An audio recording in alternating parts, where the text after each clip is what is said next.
Hello friends, कैसे हैं आप लोग। स्वागत है आपका अपने यूट्यूब चैनल में। दोस्तों आज हम लोग टाइम, स्पीड एंड डिस्टेंस को ही कंटिन्यू कर रहे हैं। इसके पहले हमने इसके दो पार्ट बनाए हैं, वीडियो 1 और वीडियो 2।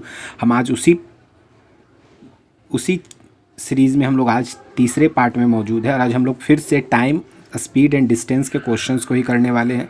वैसे सारे क्वेश्चंस लेंगे जो आपको हर एग्ज़ाम में मदद करेगा दोस्तों।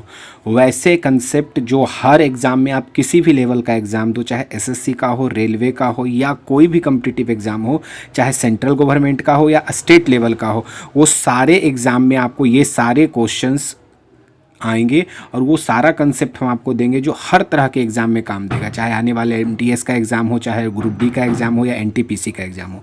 और जो भी क्वेश्चंस हम लोग करने वाले हैं दोस्तों, बेसिक का कंसेप्ट देखेंगे, साथ में जो ट्रिकी अप्रोच है उसका भी कंसेप्ट कैसे निकल करके आता है, उन सब क्वेश्चंस को करेंगे दोस्तों। तो बिना देर किए शुरू करते वीडियो को और लेते पहला क्वेश्चन। तो ये हमारा पहला क्वेश्चन दोस्तों। तो हमारा पहला क्वेश्चन है दोस्तों। क्वेश्चन क्या कहता है वो ध्यान दीजिएगा। एक साइकिल सवार एक निश्चित दूरी का आधा 6 किलोमीटर प्रति घंटा तथा शेष आधा 5 किलोमीटर प्रति घंटा की चाल से चलकर पूरी यात्रा को 11 घंटे में चल लेता है, तो वह कितनी दूरी चलता है दोस्तों। हम आपको बता दे रहे दोस्तों, इसको हम लोग ट्रिकी अप्रोच भी लेंगे। हम लोग डायरेक्ट इसके कंसेप्ट को लिख सकते हैं, ट्रिक को, लेकिन वो ट्रिक निकला कैसे है पहले हम उस चीज़ को समझेंगे, फिर हम लोग उस ट्रिक पे जाएंगे। तो देखते हैं, सबसे पहले बेसिक कंसेप्ट को समझ लेते हैं। मान लिया कि वो दूरी 2D है दोस्तों। दूरी क्या है? 2D, ठीक ना। तो टोटल दूरी हमने 2D मान लिया है। अब क्या कहता है? आधी दूरी को 6 के स्पीड से जाता है। तो आधा दूरी मतलब D। तो D को जाने में लगा T1, आधा दूरी में तय करने में लगा समय, या आधा शेष आधी दूरी को तय करने में समय बराबर टोटल टाइम। ये पहले हाफ जो 6 के स्पीड से जाता है, तो समय बराबर क्या होता है? दूरी। तो आधा दूरी कितना होगा? D। और इसको किस स्पीड से तय करता है? 6 के स्पीड से तय करता है, तो dy/6। और शेष आधी दूरी का टाइमिंग क्या होगा? dy/5। और टोटल टाइमिंग क्या होगा? 11 घंटे। देखिएगा ये किलोमीटर में है और ये भी 6 किलोमीटर प्रति घंटा में। तो टोटल, अब यहाँ से 6 और 5 का एलसीएम ले लीजिए। 6 5 का एलसीएम 30 हो जाएगा दोस्तों। 6 5 30, यानी यहाँ पर 5D हो जाएगा और यहाँ पर 5 6 का 30, 6D हो जाएगा, बराबर क्या हो जाएगा दोस्तों? 11 हो जाएगा। तो यहाँ से हमारा D क्या निकल जाएगा दोस्तों?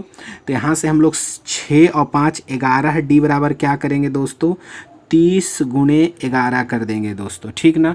अब यहाँ से हम लोग अगर D का मान निकालने की कोशिश करें तो D बराबर क्या होगा? 30 गुणे 11 बटा कितना? 11, ठीक ना। 30 गुणे 11 बटा 11। अगर यहाँ से हम कट कर दे तो हमें दूरी कितनी आ जाएगी? 30। और टोटल दूरी हमने 2D माना है, तो 2D का मतलब कितना होता है? 30। यानी कुल दूरी कितना हो जाएगा दोस्तों? टोटल दूरी हो जाएगी हमारी कितनी? 2 × D, यानी 2 गुणे 30, यानी 60 किलोमीटर। यानी दूरी कितनी हो गई दोस्तों? 60 किलोमीटर। अगर हम इसे एक ट्रिक के अप्रोच से समझें, हमने ट्रिक भी आपके लिए इसी कंसेप्ट के थ्रू निकालने की कोशिश की है, जिससे कि आपको ट्रिक भी माइंड में रहे, शॉर्टकट मेथड भी माइंड में रहे। अब यहाँ दूरी निकालना है हमको दोस्तों, हमें वह कुल दूरी निकालना है। अगर आधी दूरी पूछता तो अगर हमें कुल दूरी निकालना है तो यहाँ से सिर्फ 2 से गुणा करेंगे, तो कुल दूरी बराबर क्या हो जाएगा? यहाँ देखिएगा 30 कैसे आया है दोस्तों। 30 ये 6 किलोमीटर प्रति घंटा और 5 किलोमीटर प्रति घंटा, यानी ये जो चाल है, चालों का गुणनफल क्या हो जाएगा? चालों का गुणनफल बटा, और इन्हीं 6 और 5 को जोड़ करके नीचे 11 लिखा है, चालों का योग, ठीक ना दोस्तों। चालों का गुणनफल बटा चालों का योग। ध्यान से समझेंगे, जहाँ दिक्कत हो वहाँ समझने की कोशिश करिए वीडियो को धीरे धीरे, और गुणे टोटल टाइम जो लगता है हमारा। अब यहाँ D निकालना था, हम यहाँ कुल दूरी निकालनी तो सिर्फ यहाँ 2 से मल्टीप्लाई कर देंगे। अगर यहाँ सिर्फ 2 से मल्टीप्लाई कर देंगे तो हमारा निकल जाएगा। अब ध्यान दीजिए, देखिए कितना स्पीडली बनता है। 2 गुणे चालों का गुणनफल, तो 4 6 किलोमीटर और 5 किलोमीटर है, तो 6 गुणे 5 और बटा चालों का योग। तो चालों का योग कितना है दोस्तों? 6 और 5 11, और गुणे समय, समय भी हमारा कितना है? 11 है। 11 से कट जाएगा दोस्तों, तो 6 5 30 दूनी 60, यानी हमारी दूरी कितनी आ जाएगी? 60 किलोमीटर आ जाएगी दोस्तों। ये बेसिक से रहा, और इसी बेसिक से हमने आपको ट्रिक कैसे निकला, इस बेसिक से आपको हमने समझाया है। तो बेसिक के साथ साथ अगर आप ट्रिकी अप्रोच लेना चाहते हैं तो सबसे पहले बेसिक को क्लियर करना होगा दोस्तों। क्लियर है? अगर सही है तो कमेंट बॉक्स में समझ में आ गया ऐसा करके कमेंट कर दे, तो हमें भी पता चलेगा कि आपको समझ में आता है। अगला क्वेश्चन लेते हैं दोस्तों। ये क्वेश्चन कहता है दोस्तों, एक व्यक्ति किसी यात्रा का आधा भाग 21 किलोमीटर तथा आधा भाग 24 किलोमीटर प्रति घंटा की चाल से चलकर पूरी यात्रा को 10 घंटे में चल लेता है, तो यात्रा की कुल दूरी ज्ञात कीजिए दोस्तों। अब कुल दूरी के लिए हमने आपको फॉर्मूला बता दिया है दोस्तों। कुल दूरी बराबर 2 गुने चालों का गुणनफल, फिर से लिख दे रहे हैं, आपको याद होना चाहिए जितनी बार आप क्वेश्चंस करेंगे, चालों का गुणनफल बटा चालों का योग गुणे समय। ठीक ना दोस्तों, सिंपल सा मेथड लगता है, ज़्यादा कुछ नहीं। 2 चालों का गुणनफल 21 गुणे 24 और बटा चालों का योग, तो 21 24 45 और गुणे समय 10। अब सिर्फ इसको हल करना है, जो भी दूरी आ जाएगा वो हमारा आंसर हो जाएगा किलोमीटर में। निकाल देते हैं। 5 से काटिएगा 5 9 45, 5 दूनी 10, 3 सत्ते 21, 3 तिया 9, 3 8 24, तो 8 सत्ते 56, 56 दूनी 112, 112 दूनी 224, तो हमारा आंसर कितना हो जाएगा दोस्तों? 224 किलोमीटर। ये हमारा इसका सॉल्यूशन हो गया दोस्तों। उम्मीद है आपको समझ में आया होगा। समझ में आया तो कमेंट बॉक्स में कमेंट करें दोस्तों। अगला क्वेश्चन नंबर 3 हमारा ये रहा दोस्तों। देखिए दोस्तों, कहता है एक व्यक्ति 3 समान दूरियों को क्रमशः 15 किलोमीटर प्रति घंटा, 12 किलोमीटर प्रति घंटा, 20 किलोमीटर प्रति घंटा की चाल से तय करता है। यदि तीनों दूरियों को तय करने में कुल 12 घंटे का समय लगा, तो प्रत्येक दूरी की 3 समान दूरियां हैं। अब मान लीजिए वो प्रत्येक दूरी कितनी है? प्रत्येक दूरी d है। प्रत्येक दूरी कितनी है? d है। अली प्रत्येक जो दूरी है, यानी ये भी d किलोमीटर गया, ये भी d किलोमीटर, तो टोटल समय हमको कितना दिया गया है दोस्तों? टोटल समय 10 घंटा। अब समझिए कि अगर d किलोमीटर के कोई व्यक्ति 15 के स्पीड से तय करे तो उसे कितना समय लगेगा? समय बराबर दूरी बटा चाल। दूसरा को कितना समय लगेगा? समय बराबर दूरी अब बटा 12। और तीसरा को कितना समय लगेगा? दूरी बटा चाल, 20। ये हो गया पहले द्वारा लिया गया समय, दूसरे द्वारा लिया गया समय, तीसरे द्वारा लगे समय। तीनों दूरियों को तय करने में कुल समय 10 घंटे। ठीक ना? अब यहाँ से 12 घंटे हैं, तो यहाँ से कुल समय कितना है? 12 घंटा, तो यहाँ 12 लिख देंगे। अब इसे हल कर दीजिएगा दोस्तों। तो 20 12 15 का एलसीएम कितना होता है? 15 12 20 का एलसीएम 60 होगा। 15 चक 60 और 4d, 12 पचे 60 और 20 तिया 60 बराबर 12। 5 4 9 3, 12d बराबर कितना हो जाएगा दोस्तों? 60 गुणे 12। 4 3 7 5, 12 से 12 कट गया, तो d बराबर कितना हो गया? 60 किलोमीटर। यानी प्रत्येक की दूरी कितनी हो जाएगी? 60 किलोमीटर हो जाएगी दोस्तों। अगर आप इसे शॉर्ट में बनाना चाहते हैं तो शॉर्टकट भी इसका है दोस्तों, वो ये रहा। इसका शॉर्टकट भी है दूरी दोस्तों, बट ये मेथड यहाँ पर यही बेटर होगा। आपको यहाँ ध्यान देना है। चालों का गुणनफल, मान लीजिए 3 अलग अलग चालें हैं, तो चालों का गुणनफल x y z और बटा पहले 2 चालों का गुणनफल, फिर y z का गुणनफल, फिर z x का गुणनफल को जोड़ देना और गुने टोटल टाइम। ये यहाँ पर इसका फॉर्मूला हो जाता है दोस्तों। अब इस पर हम लोग क्या करेंगे? x का मान 15 है, y का मान 12 है और z का मान 20 है।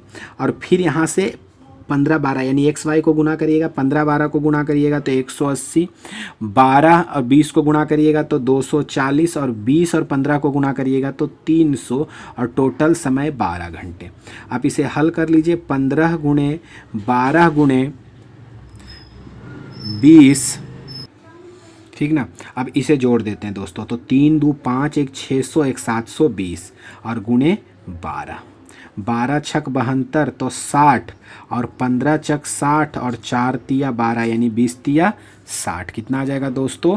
20 को 3 से गुना करिएगा तो 20 तिया 60 किलोमीटर। उम्मीद है आपको ऐसे अगर 3 का रहे ना तो ज़्यादा बेटर ये है, अगर ये लंबा ना रहे। ये भी ठीक है अगर आप इसको याद रख सकते हैं, चीज़ों को समझ तो आ ही गई होगी। अगर ये तीनों चीज़ों को याद रख सकते हैं तो आपके लिए दोनों बेस्ट तरीके हैं। आप इससे भी आसानी से बना सकते हैं, इससे भी आसानी से बना सकते हैं। अगला क्वेश्चन हमारा ये रहा दोस्तों। अगले क्वेश्चन में जाने से पहले दोस्तों एक चीज़ यहाँ पर बताना चाहते हैं। अगर प्रत्येक दूरी पूछा तब तो 60 है, अगर कुल दूरी पूछता तो इसे क्या करते? डी ये चला, डी ये चला, ये डी चला, यानी टोटल 3d यानी 180। और इसमें अगर रहना तो यहाँ पर 3, अगर कुल दूरी पूछते तो 3, अगर प्रत्येक पूछे तो सिर्फ ये रहेगा। ठीक ना? अगला क्वेश्चन लेते हैं दोस्तों, ये रहा। अगला क्वेश्चन हमारा कहता है दोस्तों कि एक व्यक्ति 3 समान दूरियों को 3 किलोमीटर प्रति घंटा, 4 किलोमीटर प्रति घंटा और 5 किलोमीटर प्रति घंटा की गति से तय करने में कुल 47 मिनट का समय लेता है, तो कुल दूरी कितनी है किलोमीटर। अब कुल दूरी पूछा तो हमने अभी आपको दूरी के लिए बताया है 3 गुणे चालों का गुणनफल। तो चाल कितना है 3 4 5, तो 3 गुणे 4 गुणे 5 और बटा पहले इन दोनों का गुणनफल चरतिया 12 प्लस फिर 5 चौक 20 एक्स वाई जेड और जेड एक्स यानी पंतिया 15 और गुणे टोटल समय 47 मिनट।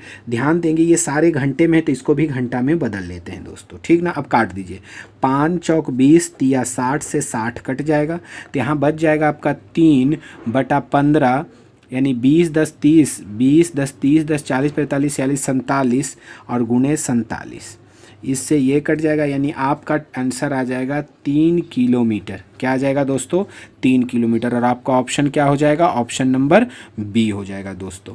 उम्मीद है आपको समझ में आ रहा होगा दोस्तों। वीडियो को पॉज करें, इसके पहले हमने जो क्वेश्चन बताया उसे भी आप 2 तरीके से बना सकते थे, तो उसे भी बना सकते हैं। मान लिया दूरी d है तो d/3 plus d/4 plus dy5 is equal to 47/60। इसे हल करके जो भी d का वैल्यू आएगा उस d में आप 3 से मल्टीप्लाई कर देंगे तो टोटल डिस्टेंस आपका निकल जाएगा दोस्तों। अगला क्वेश्चन हमारा ये रहा दोस्तों, क्वेश्चन नंबर 5 ये है। क्वेश्चन है दोस्तों कि 2 घंटे में एक व्यक्ति 8 किलोमीटर की दूरी का कुछ भाग 3 किलोमीटर की गति से पैदल और कुछ भाग 10 किलोमीटर की गति से साइकिल पर तय करता है। अब एक चीज़ समझ लीजिए कि 2 घंटे में ही कुछ भाग साइकिल से चलता है और कुछ भाग पैदल चलता है। तो मान लीजिए कि पैदल वो t घंटा चला, पैदल कितना घंटा चला, t घंटा चला, या पैदल साइकिल से मान लीजिए t घंटा चला, साइकिल से कितना चला t घंटा चला, तो पैदल कितना चलेगा, टोटल 2 घंटा से कम चलेगा तो 2 - t घंटा चलेगा।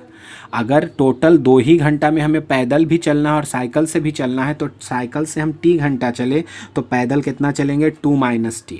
अब हम पैदल किस स्पीड से चलते हैं, 3 के स्पीड से चलते हैं और पैदल हमने इतनी देर तक चला है तो कितनी दूरी होगी, दूरी बराबर 4 गुने समय यानी 3 गुने 2 - t और प्लस साइकिल से कितने देर चले हैं 10 के स्पीड से t घंटा तो 10t और ये टोटल दूरी हो गया पैदल प्लस साइकिल तो टोटल दूरी बराबर 8 kilometre is equal to 8 kilometre. Clear है ना दोस्तों।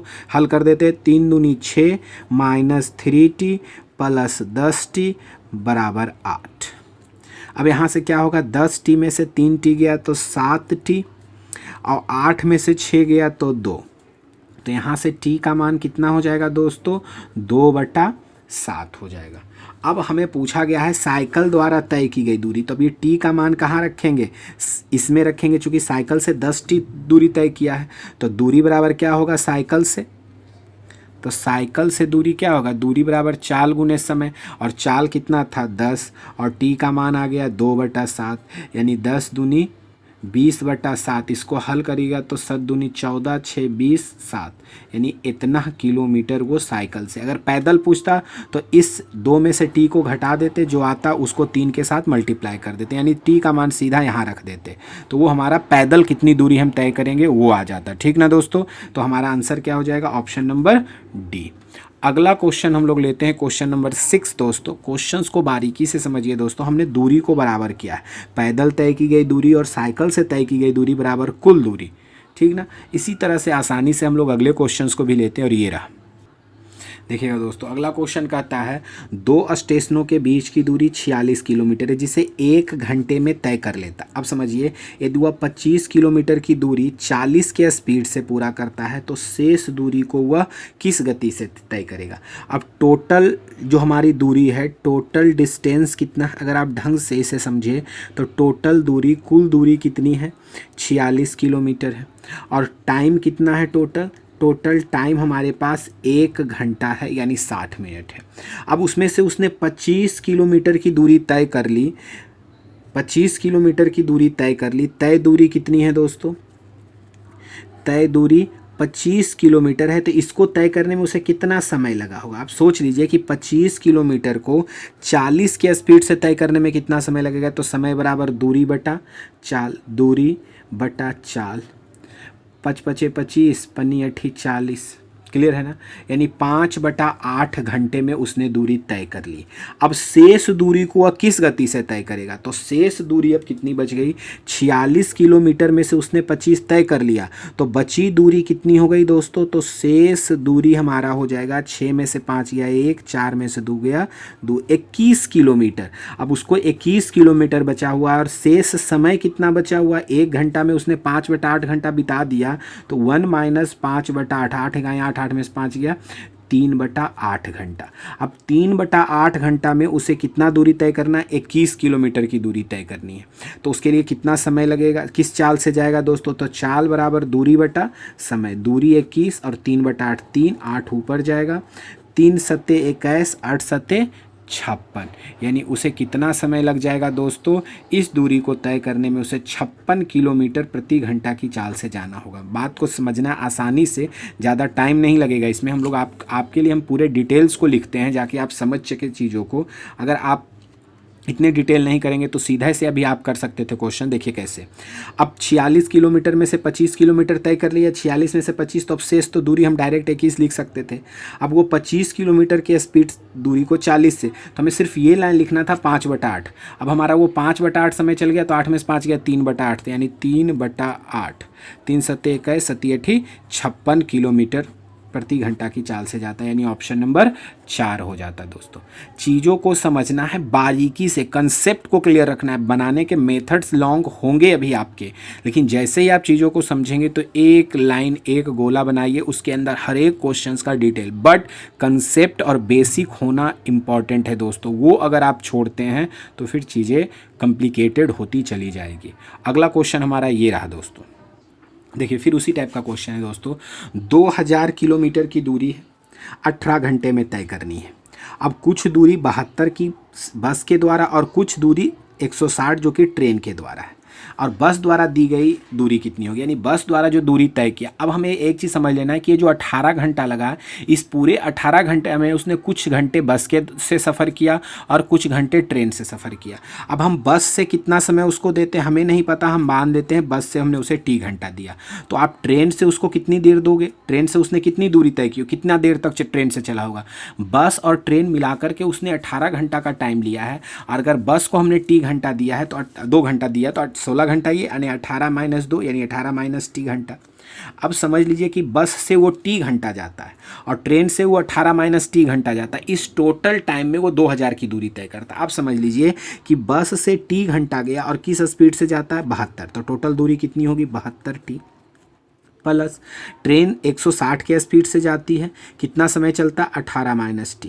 अब ये टोटल टाइमिंग, टोटल डिस्टेंस बस के द्वारा और ट्रेन के द्वारा मिला करके कितनी दूरी तय करता है, 2000 किलोमीटर की दूरी तय करता है, इज इक्वल टू 2000। अब यहाँ पर आप थोड़ा सा इसको शॉर्ट यहीं से कर सकते हैं। देखिए किससे कट सकता है, ये अगर छोटा हो जाए यहाँ से तो थोड़ी सी कॉम्प्लिकेशन कम हो जाती है और आसानी से आप क्वेश्चन को डील कर सकते हैं। देखिए यहाँ से काटते हैं, 4 से कट रहा है, 18 चक 72, 4 चौक 16, 4 पचे 20, कट गया। और कटने वाला है, 2 से काट दीजिए, 2 9 18, 2 20 और 2 से 250। अब यहाँ से लिख लीजिए 90 हो गया दोस्तों, प्लस 18 दूनी 36, 360 minus 20T is equal to 250 दोस्तों। अब 9T में से 20T गया तो माइनस 11T बचेगा ना। अब 250 में से 360 गया तो माइनस 110 बचेगा, कट गया, 11 दहें 110, यानी हमें समय कितना, हमने बस को कितना समय दिया, 11 घंटे, सॉरी 10 घंटे का, 11 दहें 10 घंटा हम बस से चले। तो अगर आप सोचिए 10 घंटा आप बस से चले और बस की का टाइमिंग कितना है, 72 के स्पीड से चलता है, तो आपने बस से कितनी दूरी तय की होगी दोस्तों, बस द्वारा तय दूरी हो जाएगा, दूरी बराबर चाल और गुणे समय, यानी 720 किलोमीटर आपने बस से तय किया है दोस्तों। तो आपका आंसर क्या हो जाएगा, 720 किलोमीटर आप बस के द्वारा तय करते। एकदम बेसिक कंसेप्ट है दोस्तों, दूरी प्लस सॉरी बस के द्वारा लिया गया तय की दूरी, ट्रेन द्वारा तय की गई दूरी बराबर कुल दूरी। अगला क्वेश्चन नहीं लेंगे दोस्तों, आज यहीं तक रखेंगे। अगले वीडियो में इसके आगे के कंसेप्ट को और इसके आगे के टाइप को हम लोग लेकर के आ रहे हैं। अगला वीडियो देखना ना भूले, तब तक के लिए थैंक यू वेरी मच दोस्तों।